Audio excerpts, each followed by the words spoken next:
Hello everyone, I'm AnimusJ and welcome to another Minecraft video. Today we are going to be starting a brand new Java Edition series, and it is going to be a creative build world, but it is going to be tutorial based. So everything that I'm going to build in this world is going to be a tutorial on how to build it. Now, even though this is in Java Edition, as I mentioned, it is a build tutorial based situation, which means that you will be able to follow along in Bedrock Edition as well. For the most part, there may be some small things that you might not be able to do, but for the most part, this will cross over to every platform. I'm seeing a lot of opportunities in this seed for some really cool builds, but what we're going to start off with is this small little valley right here, because what I'm seeing is an opportunity for a small community of Hobbit holes. So today we are going to go over how to build the very first basic type of Hobbit hole. So once you've picked a location for your Hobbit hole, the first thing you need to do is kind of clear out the landscape a little bit. Don't worry too much about how it looks. Right now we just need to make space in order to build it. So this first one we're going to do is just going to be a very basic one, which is essentially going to have a door with a window on each side and nothing more.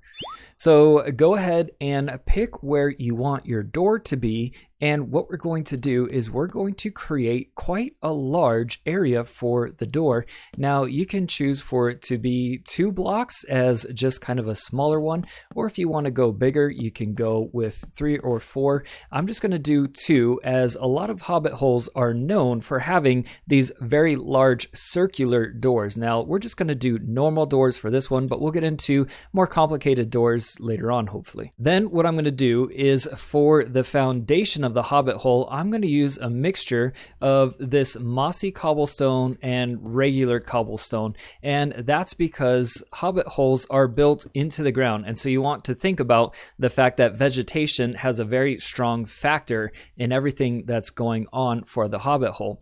Next, I'm going to take white terracotta for the actual walls, and I'm just going to fill it in like this around the frame. I'm going to place spruce doors, but I'm going to place them so that they are in depth inside, basically, of the frames that I've posted. And what that does is it gives you a little more depth, because as you can see right now, it's quite flat. The walls are quite flat. And so the doors being inside like that is going to give you a little bit more detail into your build.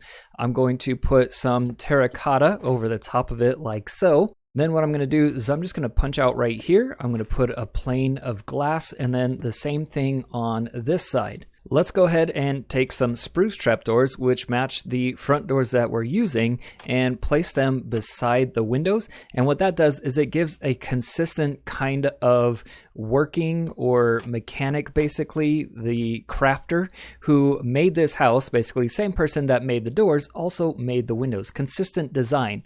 Then what we need to do is we need to take our frames, and we're going to slowly match up the landscape to our house, because we don't want the house to just be this flat thing. So what we're going to do is we're going to bring the landscape around it, and then we're going to terraform it and make it look a whole lot cleaner. Now, if you're not using a special texture pack like I'm just using the basic Minecraft textures, what you can do is you can replace a lot of the grass with green concrete powder and green wool in order to create that more grassy kind of a look. And you could do things like that, hanging it over. It doesn't look very good right there, but maybe we can put it right here and then kind of coming down. And what that does is it kind of gives the house this look like it's overgrown and put into the side of a hill, and the hill has kind of adapted to the house being there. So we're going to build it up a bit back here, mixing in the concrete powder and the wool textures. And I'm not worried about the overall blending of what we're doing into everything else. What I want right now is I want for our house to fit in with everything that's going on. What I want to do now is take some dark oak trap doors, and I'm using a different texture than what we used on the windows because we're differentiating with what we're making. And so what I'm doing right now is I'm making an awning, and the way that we're doing this is going to make it look as though this is actually a roof that's been made over it. So in making this awning, what we're doing is we're making it look like this is actually what's holding up the grass or the dirt and everything that has grown around the area. I'm going to add a bit more stone over here. I'm not going to get too detailed with it yet. I just want to have in mind the fact that there is going to be stones in various parts all over, not just on the one side where I've put them already. And then of course what we should probably do is mix in some of this mossy cobblestone in order to make it also look like it's been overgrown and like the greenery in the area has also taken part there. Next, I'm going to take some oak fences and I'm going to add them into a couple of the areas. I don't want to block any of the key features though, like I almost did just there. So I went ahead and I changed the way that the trapdoors were on the roof, because what it does is it creates an opportunity for me to, one, connect the fence posts, but also what it does is it gives a little bit more detail to our roof. Next up, what I would like to do in regards to blending the house into the area is make a couple leaves scattered around the area, because what this will do is this will serve as bushes, and it also helps to feed into the overgrown look, basically, that the landscape has adapted to the house and completely taken over the area around it. It's accepted the house as a part of the landscape. Now, on top of being a part of the landscape, of course, Hobbit holes are always known for having lots of plants scattered about. So you can go ahead and plant a couple of flowers in a few areas in order to make it look good. Also, you may want to have some vines growing in a couple of places. And always remember that if you need to cut off a vine in a certain spot, say you don't want it to go past right here, what you could do is add a piece of string in order to prevent it. I don't want to put the vines over such a dark green because you can't see it as it is, and it's just kind of blending in and confusing what we have going on there. Put some rose bushes right there by the door, a couple ferns around as well. And then what we're going to do next is we're going to take care of the lawn. So what we're going to do is we're going to plant a bunch of crops, but I don't want a bunch of water spots just out in the open. We want our water spots to be decorative in nature. So I'm going to hide a water spot right here, and then we're going to cover that up. And what that's going to allow us to do is till the land a bit. Now, I don't like how you can actually see my water right there. So let's go ahead and move it to another location. Right here should be a good one. And then what we can do is put a piece of wool right there, and now it's not visible. The reason it was visible here is because the toiled land, once you use your hoe on a piece of land, it actually lowers the level. So what we're going to do is we're just going to not do that block right there. So in regards to doing this, what you don't want to do is do perfect squares like this. What you want to do is you want to kind of have it be a little bit messy and scattered about. And then we're going to make this scatter about even further with a cool little trick here in a minute. Now, right here, we're starting to get to a point where it's too far from the water. So this would be a good place to add a small little water feature on its own. And in the same sense, you don't want it to be perfectly square. You want it to be at an odd shape. Now, over on the opposite side, I'm going to use our little trick putting it under the house, and that's because we have a fern planted right there, so it's not going to end up being tilled, and it should look just fine.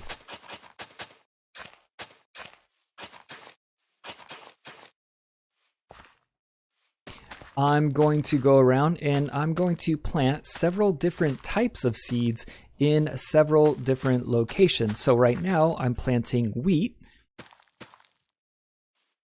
I'm going to come around and I'm going to plant some pumpkins, but I'm only going to plant them in certain locations. Some of the places I'm going to plant them are going to be places where the pumpkin is not actually going to be able to grow. And the reason I'm doing that is I just want the stem to be decorative for my garden. I'm going to plant some beetroot seeds as well, some carrots, and also some potatoes. Now, mixing and matching like this is going to give your garden a really cool look. It's not going to make it super functional, but in an emergency, you will be able to get food if you need it. I'm going to add a couple of lilies in random directions around my pond.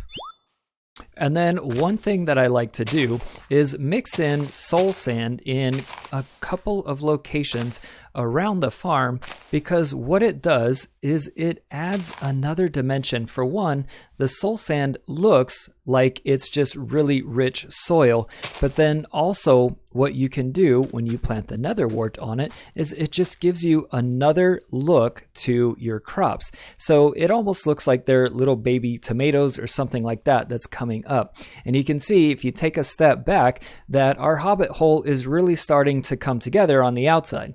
Next up, we're going to work out a path leading up to our doors, and what I'm going to do is I'm going to replace the blocks underneath the doors with some crafting tables.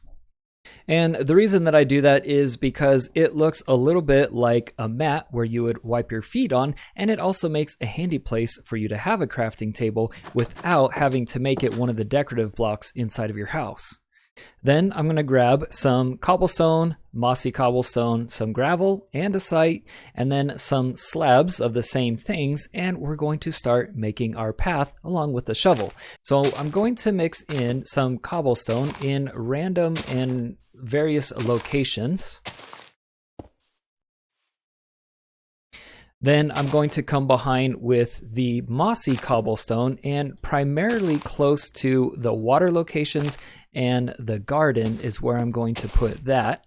I'm going to elevate a couple of the spots with some half slabs, and then I'm going to lower a couple of the places with some half slabs as well. Then we're going to come behind with andesite, but not very much. Same thing with gravel. And then lastly, I'm going to come and with random spots around, I'm going to make them pathing blocks.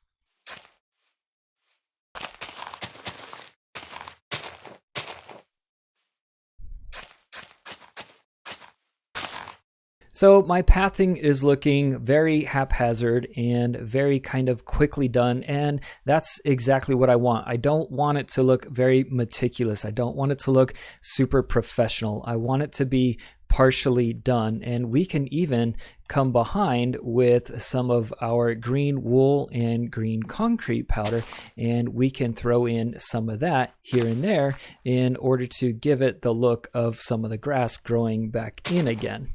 Overall, I think the outside of our hobbit hole is looking super nice, especially for such a very simple and basic home that didn't have very many blocks. So that's going to be it for the outside tutorial. In the next one, we're going to cover how to do the inside and decorate it, and then we'll also have successive tutorials on how to do more complicated and bigger hobbit holes as well. Thank you so much for watching. Make sure to hit that like button. If you haven't already, be sure to subscribe.